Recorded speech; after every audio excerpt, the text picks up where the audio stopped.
cookie. Good. I think everyone's waving. Thank you very much. And I'm honored to speak with so many incredible members of the U.S. military and to wish all of you a very happy Thanksgiving.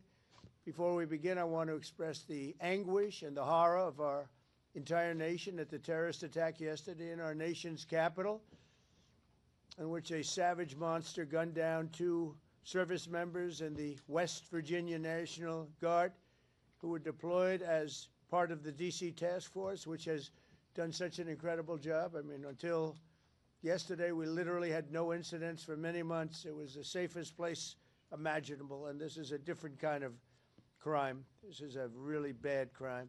Millions of Americans are praying for those heroes and their families, and I must unfortunately tell you that just seconds before I went on, right now, I heard that Sarah Beckstrom of West Virginia, one of the guardsmen that we're talking about, highly respected, young, magnificent person, started service in June of 2023, outstanding in every way.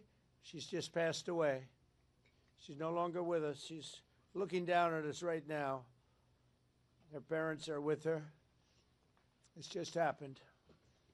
She was savagely attacked. She's dead. She's not with us. Incredible person. Outstanding in every single way, in every department. That's horrible.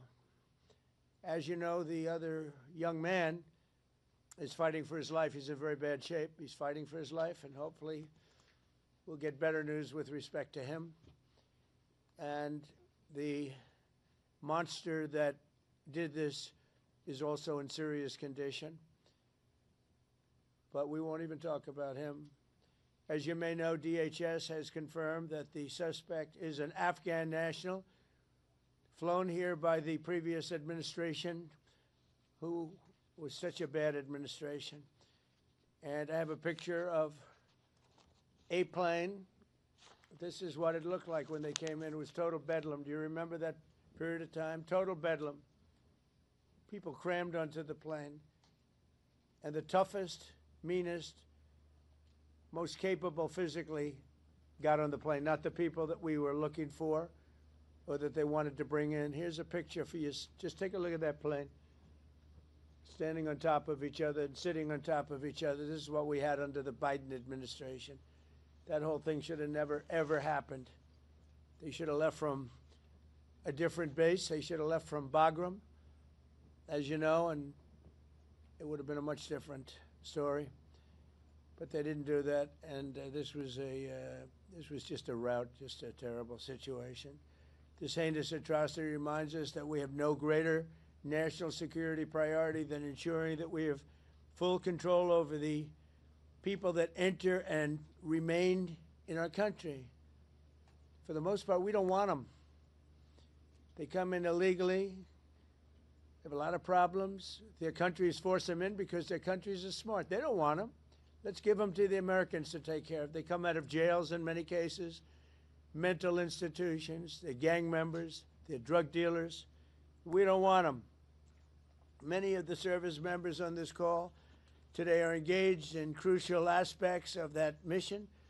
And to each and every one of you, I just want to thank you so much. Incredible people. You make this sacrifice like few others understand. A lot of them don't even understand it. And you're keeping America safe and free. Our military is strong. My first term, I rebuilt our military, all aspects of our military.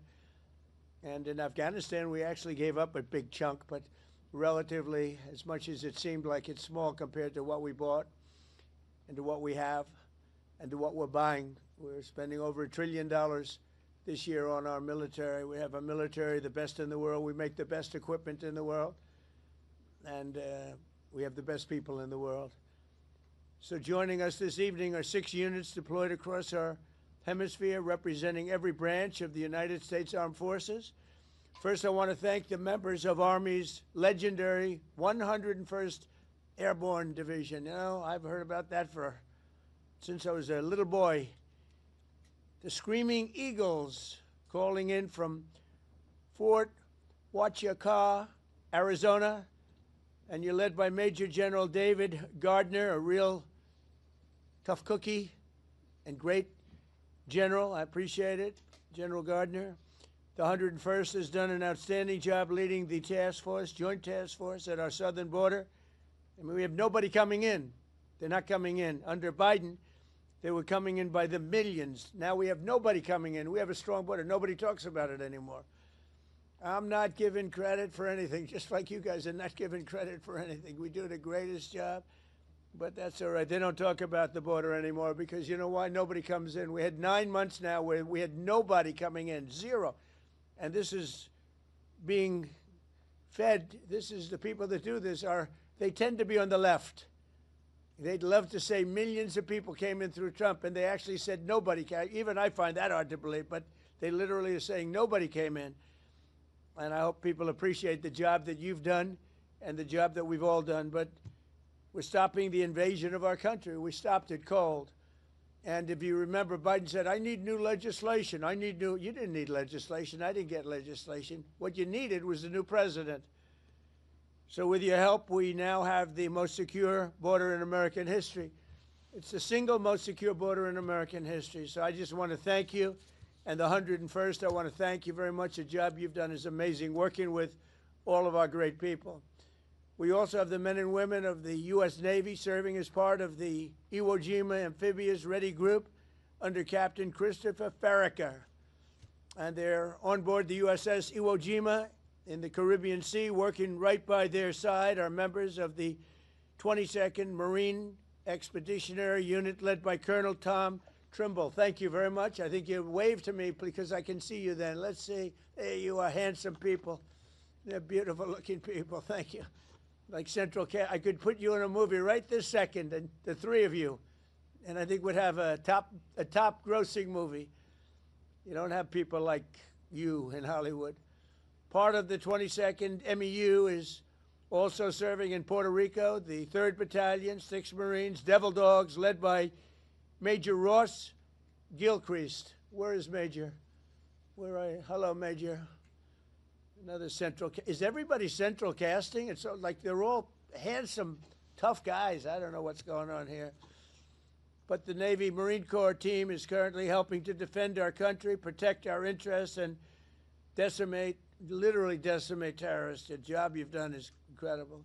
I also want to thank you for your amazing work to quickly deliver life-saving aid to Jamaica in the aftermath of the recent hurricane, which was devastating. Thank you very much. Appreciate it, Major and everybody. Appreciate it. Next up are the airmen serving with one of the most feared bomber forces in the world, the U.S. Air Force's 7th Bomb Wing at Dyess Air Force Base in Texas under the auspices and leadership of Colonel Seth Spanier. Colonel, where are you, Colonel? Colonel, let's see here. You're right there. Thank you, Colonel. All of you are backbone of America, and you really are the backbone of America's air power. And in recent weeks, you've been working to deter Venezuelan drug traffickers, of which there are many. Of course, there aren't too many coming in by sea anymore, if you probably noticed that.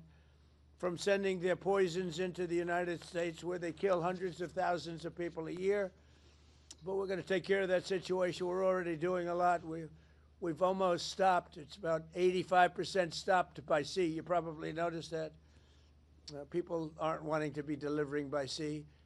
And we'll be starting to stop them by land also. The land is easier. But that's going to start very soon. We warn them, stop sending poison to our country. We also have the 18th Space Defense Squadron at Vandenberg Space Force Base in California, headed by Captain Ryan Weber. Captain, where are you, Captain? Thank you very much, Captain. Great job.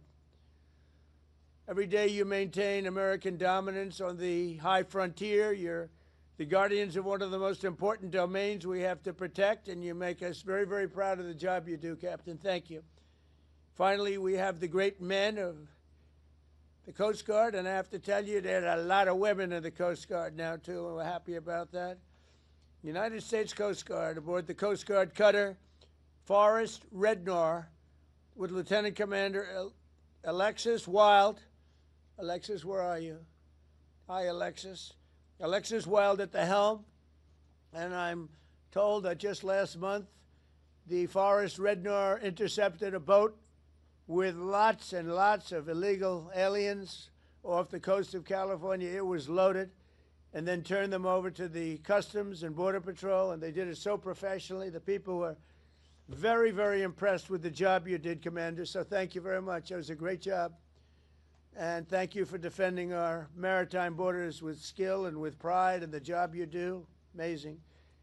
So I want to thank all of you again for your amazing service to our country. God bless our warriors. God bless our heroes from West Virginia National Guard. What a group. I love West Virginia. And I want to wish everybody a very happy Thanksgiving. We have a country that we can be very proud of. I was with the King of Saudi Arabia, and he said, you know, sir, last year you had a country that was a dead country. We thought it was dead. And now you have the hottest country anywhere in the world, and it's true. And we're going to be having close to $20 trillion invested. That's record-setting by 10 times. Nobody's ever had anything like it. We're building plants. We're building factories, auto factories, AI plants, the whole thing with artificial intelligence. I don't know the word. I've never liked the word artificial. I don't know what artificials are. I think they ought to change the name. I've always said that's a lousy name to have, artificial anything, but it's a big business. And we're building more. We're leading China by a lot. We're leading everybody by a lot. We make the best military equipment in the world, and they're ordering it at numbers that nobody's ever seen before. But we're doing better than we've ever done before. We have the stock markets just hit, for the 48th time, an all-time high during the 9 months that I've been here, a little more than 9 months now. And so we have the hottest stock market ever. That's a big thing for 401ks and all of the millions of people with jobs and 401ks. Everybody participates in that. But it's 48 times in a little bit less than 10 months. 48 times we hit an all-time high. And I think we're going to continue, because when these factories that we're building from all over the world, they're coming because of tariffs. I think because of November 5th, the election result, but because of tariffs. And we're taking in hundreds of billions of dollars like we've never done before. And some of that's going to go back in the form of a sort of dividend to our people, but much of it's going to go toward reducing debt.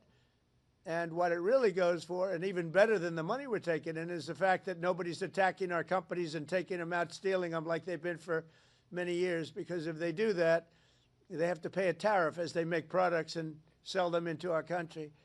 So we made deals with Japan, we made deals with South Korea, we made deals with the European Union, where they pay us hundreds of billions of dollars, and they participate. They're now building plants. Honda is building plants, and they're all, every car company from all over the world virtually is building plants now in the United States because they don't want to pay the tariffs. So there's never been anything quite like it. It's been amazing. So we're taking in, think of it, hundreds of billions. Next year it'll be $1 trillion or more.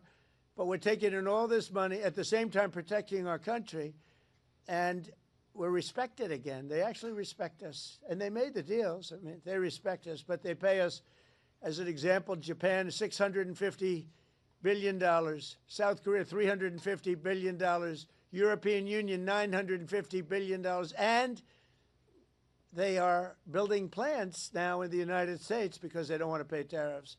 So this is one of the biggest things economically that's never happened. Nobody's ever seen anything like it. And over the next couple of years, I think we'll substantially be cutting, and maybe cutting out completely, but we'll be cutting income tax. Could be almost completely cutting it because the money we're taking in is going to be so large. And yet, other countries who have been ripping us off for many, many years, they've just been ripping us to shreds. China would take in $600, $700 billion a year, rebuild their military. And now we have a fair deal with China. We just met with President Xi. We have a great relationship. We have a fair deal. We take in a lot of money in the form of tariffs. But so many, even our friends, I mean, European Union, they're our friends. Japan, they're our friends. South Korea is our friends. They're now paying us hundreds of billions of dollars, and they're also paying tariffs to come in. We're not paying tariffs to go in there, by the way. They're paying tariffs, but we're not. So that's a total reversal. But we are benefiting like they used to benefit against us, but we're benefiting even more. So I just want to thank everybody for making all of this possible. Without you, well, you know, we don't have any defense, and boy, do we have defense. We have the strongest military anywhere in the world. We make, as I said, the best equipment, but we have, more importantly, we have the strongest military anywhere in the world, and you saw that with Iran, with those beautiful B-2 bombers. They totally obliterated the potential nuclear supply of Iran, and they did it in the dark of night with no moon, no light, no nothing. Early in the morning, they attacked. You couldn't see a thing, and every single bomb hit its mark. Every single bomb. The Atomic Energy Commission said it was total obliteration. Remember when some of the fake news tried to say, well, maybe it wasn't as bad. Well, it was much worse than anybody thought. And I want to thank those pilots and all of the mechanics and all of the people that serviced and worked on the B-2 bombers. We just ordered a lot more of them. And the reason we did is they were totally incredible, totally invisible. They were stealth. Nobody saw them. They knew they were coming, but they couldn't see them.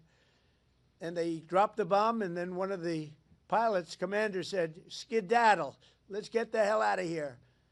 But they dropped those bombs, and they loved doing it. They were so honored. They said to me when they came to I invited them all to the Oval Office, including the people that take care of the machines, because, you know, they flew 37 hours both ways, 37 hours, and there wasn't a sputter from an engine. There wasn't a broken screw. There wasn't a problem. There wasn't a chipped piece of paint. It was a flawless mission. I want to thank General Raisin Kane for that and Pete Hegseth for that. But it was an unbelievable event. We have a country that's so respected again. But when the pilots came to see me, and I gave them a medal, all of them, there were a lot of handsome people. They looked like Tom Cruise, actually. It was very good casting. But I like Tom Cruise, the last of our movie stars, probably. But although we're honoring Sylvester Stallone a little while at the Kennedy Center, so I'm going to put him in that same category. We have Sylvester Stallone and Tom Cruise. But I will tell you that they said for 22 years, sir, our predecessors and us wanted to make this attack. 22 years they wanted to make this attack, and they practiced it 3 times a year for 22 years, and no president gave them the approval to do it until you came along, sir. We want to thank you. I said, did you really enjoy it? They said, sir, we loved it. We loved it. And these are brave men. These are from a different place than some of the people I know who aren't courageous. We have a lot of people that aren't courageous. These people were amazing in the job they did. So with that, I'm going to ask Lieutenant Colonel Charlie Rockwood, who's a highly respected young man, to speak to you. And if you have any questions, I'll answer them. Unlike Biden, he didn't take questions.